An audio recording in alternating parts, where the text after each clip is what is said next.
and I'm standing here with Chris. He has a De-Fend the Police booth here selling t-shirts and hats and bands and cups, and I just want to get him on the camera to talk about a little bit what's going on, because like you know, there's two sides to every coin. I want to get the De-Fend the Police side and hear what he has to say.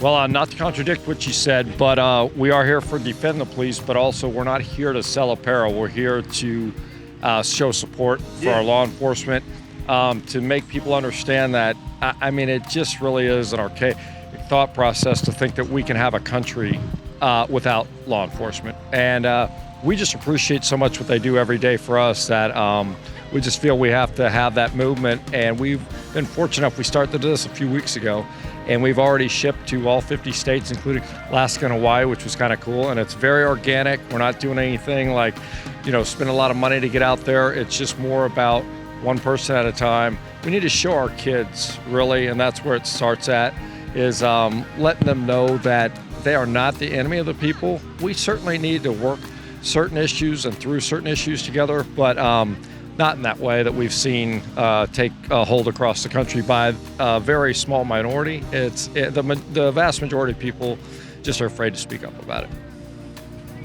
So what's the support that you've been getting all across the area, like selling these t-shirts? Have you getting negative support, positive support, a little bit of a mixture of both, or what's going on? I will say to a person, first off, this started in Tampa, where we're from, and the police, it's almost nothing short of incredible, the response you get from them and how much they are so grateful for such a small gesture.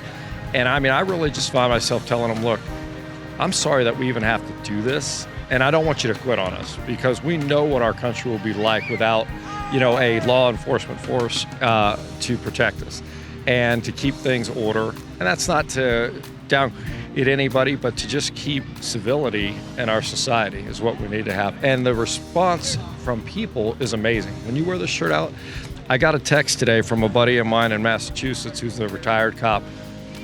He gave it to another retired cop up there. He told him, and he used a little expletive, he goes, holy, I got 10 people that came up to me at the farmer's market this morning that asked me where I got that shirt, and oh my gosh. He goes, then I went to the water department and had 4 more, just today alone. 14 people came up to him. So, I mean, you know how people they feel a little uncomfortable to come up saying, hey man, I really love that shirt, where'd you get that? You know, so that kind of speaks volumes. Okay, so are you a police officer yourself, or? I'm not. Okay, that's even better. I like that, yeah. What happened was in Tampa, Florida, our police were called to a shooting that really wasn't a shooting, it was an ambush. 4 of them ended up in the hospital. Our chief of police went on air, and it went actually nationally on Fox and said, our morale's never been lower. We feel like no one has our backs. And I just looked at my wife and I go, this is just disgusting. I mean, this has got to change. And we started it out there just because I had lived there my whole life and wanted to show, I had a lot of friends in law enforcement, know a lot of people, and just kind of, hey, we just want to show you and let you know that we really do have your back, because we know you have ours.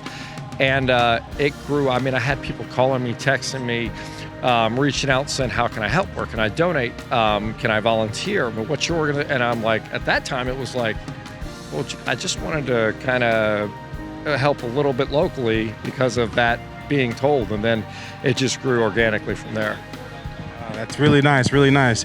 So if you had one last message to tell people, like, you know, some people might be afraid to talk to police, some people might just be afraid to even voice their opinion on the police, what would you say to those people watching this right now? I would say this. I'd say there's 800,000 law enforcement officers in the United States right now. On average, I mean, on a very small average, if they had 2 calls per day, that's 1.6 million calls for service. That's 540 million a year.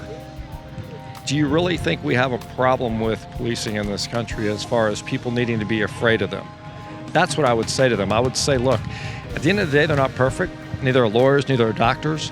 And we certainly need to vet out those bad ones. But don't take a broad stroke because we have some idiots in law enforcement. And that's really what is really doing our kids a disservice, because if you teach that now, I mean, I just can't imagine what's going to happen, down the road.